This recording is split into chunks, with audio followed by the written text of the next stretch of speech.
करे के रही आदमी इत्मीनान से करी, लेकिन कलाकार में आज हमके लागत है जो भोजपुरी के सबसे बेहतर कलाकार ए मंच पर बाड़े हमनी के गार्जियन गोपाल भैया, जेकरा के सुन के, जेकरा के देख के, जेकरा के समझ के, जेकरा के पढ़ के, जेकरा के महसूस करके हमनी के अपने आप के बड़ा कैनी जा। वौसन गार्जियन हमनी के मंच पर बानी राकेश बाबा, जो कि हम सबके गौरव है। आज हम खुद ही उद्घोषण बने हुए हैं अपने लोगों के लिए। और राकेश बाबा जो कि मेरे सीनियर भी हैं और बहुत उम्दा कलाकार, भोजपुरी के ऐसे कलाकार जिनको किसी के बोलने की जरूरत नहीं, बाबा अपने आप में अद्भुत है। इनसे हम लोग हमेशा सीखते हैं। अंकुश राजा जैसे लोग जो कि हमसे जूनियर तो आए, लेकिन शायद हमसे बेहतर और बेहतर से बेहतर कला, बेहतर से बेहतर चीजों को इन लोगों ने परोसा और दुनिया को बताया अपनी पहचान। भाई हम ही कनी मर्दा मर्दी खाली चलता आवे बोला की बैठल सोना सिंह। बताइए इस उम्र में गार्जियन का मतलब यही होता है। अब तो मान ला हम गौनी कोलू गौले, तू गौला, अंकुश राजा बैठल बने, सब तो स्टारे बा। तो एक इतने मतलब जेंट्स गायकों में अकेली लड़की बैठी है तो नारी फर्स्ट कहल जाता।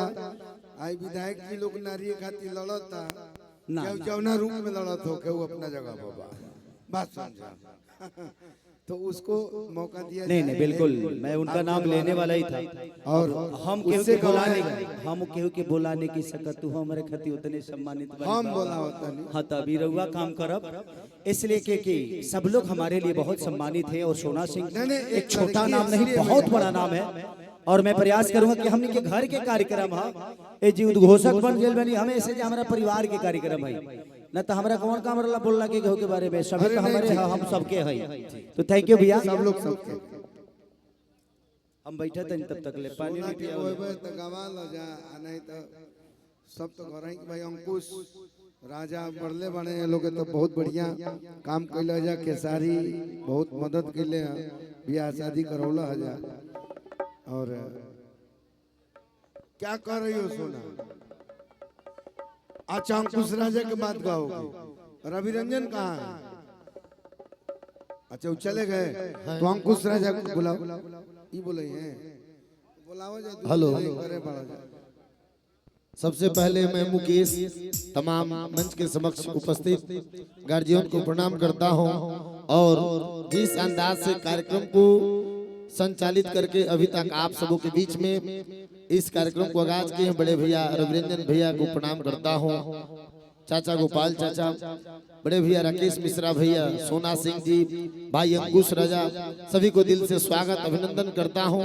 इस पांडे परिवार में आज खुशी के उत्सव में सभी अपने घर पे आए हैं। तो मैं अब आवाज देता हूं जिस अंदाज से भोजपुरी